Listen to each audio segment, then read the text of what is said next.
So weren't those clips cool? I mean, I'd not seen the telepresence one before, and imagine that. Imagine we could have a classroom where each of you guys could look out and see your classmates and see their faces and see their facial expressions and see mine.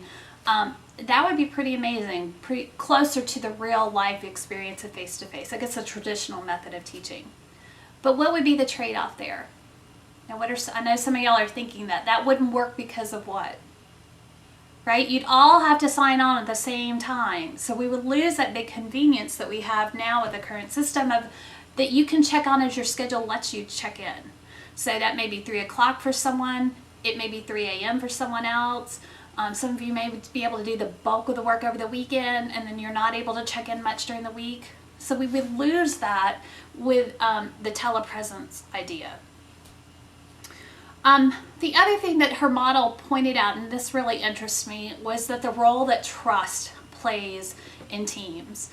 Trust is a concept that's kind of one of those hot topics where everyone says trust is really needed for good outcomes. Teams work better if they trust each other. The relationship between a buyer and seller is better if they trust each other. So there's been a lot of work recently on trust. I wonder how trust changes in the virtual setting. Think about when you meet someone for the first time. Well, even if you showed up in class, right, and you're meeting someone for the first time and you're sizing that person up and you're getting a sense of whether you like them, also whether a sense of whether you'd want to work with them if I'm telling you to pick groups, right? What is it about them that you're judging? What's making up that initial sense of trust? And how do you do that in a virtual setting? What changes?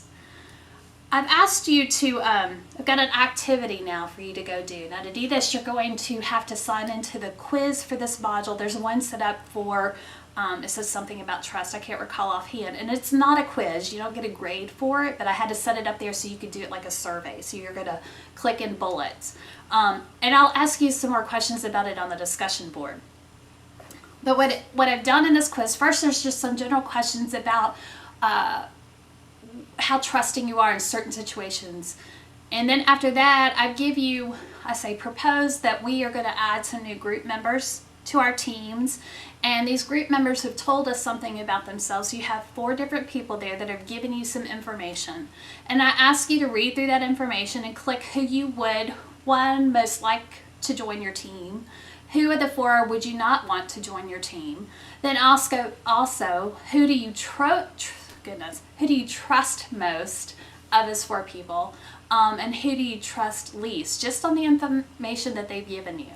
And then you get to write in some answers of what it was about their profile that made you think that you liked them or would not want them to be on your team. And like I said, we'll talk about this more in the discussion board, but I just thought it would be interesting to kind of examine a little bit what things you look for in a virtual setting to make kind of decisions about folks.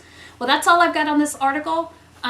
Look forward to talking to you more in the module. Let me know if you have any questions. And as you can see, the presentations don't have to be exactly perfect by any means. They just are what they are. They're a best effort to kind of talk about the topic we've been assigned. Thanks.